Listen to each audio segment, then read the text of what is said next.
देखिए असर तो पड़ेगा ही, क्योंकि 90 बिलियन डॉलर के हमारे ट्रेड है उनके साथ। और अगर आप सोचिए कि अभी हर चीज़ 50% ज़्यादा महंगा होगा, तो खरीदने वालों भी सोचेंगे कि भारतीय चीज़ों को क्यों खरीद ले। और आप देखिए कि हमारे जो कंपेटिटर्स हैं, जिस देशों से इस किस्म के चीज़ें अमेरिका को भेजा जा रहा है, जैसे कि वियतनाम, इंडोनेशिया, पाकिस्तान, बांग्लादेश भी, चाइना भी हमसे अगर कम है, तो आप सोच लीजिए कि नेचुरली उनके चीज़ों अगर कम महंगे हैं तो भारत की चीज़ बिक नहीं जाएगी अमेरिकन मार्केट में।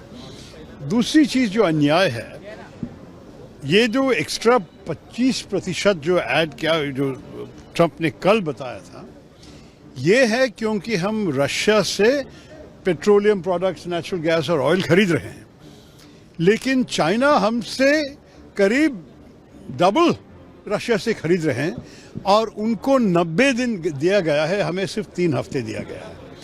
ये सब मैं अगर सोचूं तो इसमें कुछ दूसरा इशारा है, दूसरा कोई संदेश मिल रहे हैं वॉशिंगटन से, जिसके बारे में हमारी सरकार को समझ के जवाब देना चाहिए। अगर ऐसे वो लोग करेंगे तो हम भी अमेरिकन एक्सपोर्ट्स पे 50% की टैरिफ हमारे तरफ से भी लगाना चाहिए। ये नहीं है कि कोई भी किसी और देश में बैठ के हमको ऐसे धमकी दे सके, ये तो बिल्कुल मानना तैयार नहीं है। और मेरे ख्याल में हर भारतवासी कहेंगे कि इस विषय पे हम सब एक हैं।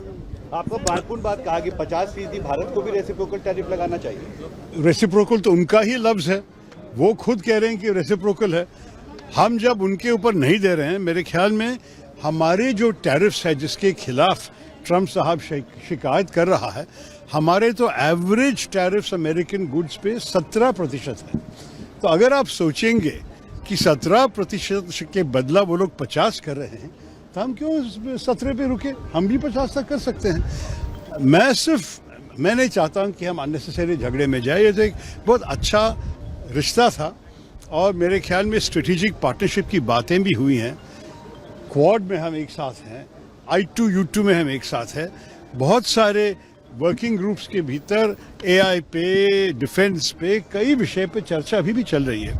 तो मैं नहीं चाहूँगा कि सिर्फ ट्रेड पे पूरा रिश्ता को ख़राब कर दे, लेकिन हमारे तरफ से कोई नहीं चाहते हैं कि इस किस्म की बर्बादी हो जाए हमारे रिश्ते में। उनके तरफ से ये आया है तो उनको पूछना पड़ेगा, क्या do they not value our relationship? क्या भारत उनके लिए अगर महत्वपूर्ण नहीं है तो वो हमारे लिए क्यों महत्वपूर्ण होगा? तो ये मैं सोचा हमारे देश के कितने भारतवासी भी अमेरिकन सिटीजन्स बन गए हैं, उनके भी एक जिम्मेदारी है उनकी आवाज़ उठाना। वहाँ तो भी एक डेमोक्रेसी चल रही है कि बोलिए उनके इलेक्टेड प्रतिनिधि को, उनको सेनेटर्स, उनके कांग्रेसमैन को, कि जो सरकार कर रही है भारत के खिलाफ, ये ठीक नहीं है। निकी हेली जो इंडियन ओरिजिन की एक गवर्नर थी, निकी हेली ने भी स्पष्ट कहा है कि आप चाइना के खिलाफ करने के अलावा आप क्यों भारत के साथ के रिश्ता को खराब कर रहे हो? मेरे ख्याल में इसी संदेश सारे इन्फ्लुएंशियल भारतवासी देने चाहिए। ये है मेरे नाम। इंडिया को भी अपना टैरिफ बढ़ा देना चाहिए। क्या आप मानते हैं इंडिया को भी अपना टैरिफ बढ़ा देना चाहिए? अगर वो लोग इसको ये अगले 3 हफ्ते में बदला नहीं और अगर 50% असलियत में हुआ, तो मेरे ख्याल में हम भी 50 उन पे लगाना चाहिए उसी वक्त, उधर तक नहीं। हम तो धमकी देने वाले देश नहीं है, लेकिन जो लोग हम पे किया तो रेसिप्रोकल हम भी करने जानते हैं।